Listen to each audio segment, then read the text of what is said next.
আসসালামু আলাইকুম। আশা করি সবাই ভালো আছেন। আবারও আপনাদের মাঝে একটি লাভ স্টোরি নিয়ে আসলাম।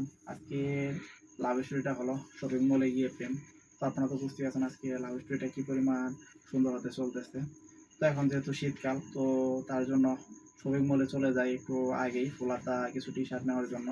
তো আমরা একটি শপিং মলে যাই। শপিং মলে গিয়ে আমরা অনেক খোঁজাখুঁজি করার পর কিছু টি-শার্ট পছন্দ করি। তবে সেগুলো আমাদের শরীরে লাগতেছিল না। তো পিছন দিকে তাকিয়ে দেখি যে একটি আপু অনেকবার দাঁড়িয়ে আছে, অনেকভাবে দাঁড়িয়ে আছে আর অনেক জিনিস দেখাইতেছে সে।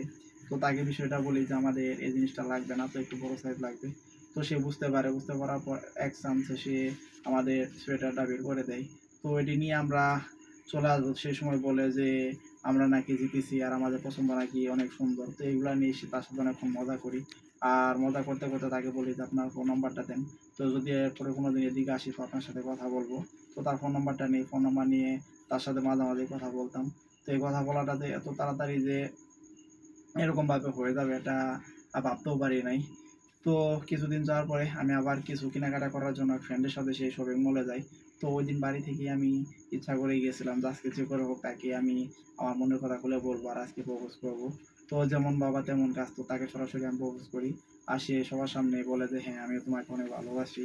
তো এটি শোনার পর আমি অনেক খুশি হয়ে যায়, কারণ সে এতগুলো মানুষের সামনে যখন এত করে বলতে পারে তো তাহলে সে আমার থেকে আর আমাকে ছেড়ে আর কোনোদিনও যাইতে পারবে না। তো এইগুলো চিন্তা করি, চিন্তা করার পর আমরা কাজ শেষ করে একসাথে বের হয়ে আসবো। তো সে সময় সে পেছন থেকে ডাক দেয় আর বলে যে আচ্ছা আজকে আমরা একসাথে যাই। ততদিন পর্যন্ত তো একা একা গেছি। তো কি আর করার, একটি রিক্সা নিয়ে তার সাথে আমরা বের হয়ে আসি ওইখান থেকে। তো আসার পর বুঝতে পারলাম যে তার বাসা একটু সামনেই। তো আপনারা এতক্ষণ পর্যন্ত যারা আমার লাভ স্টোরিটা শুনলেন তারা অবশ্যই আমার চ্যানেলটি সাবস্ক্রাইব করবেন, শেয়ার করবেন। আবারও দেখা হচ্ছে আপনাদের মাঝে পরবর্তী কোনো লাভ স্টোরি নিয়ে।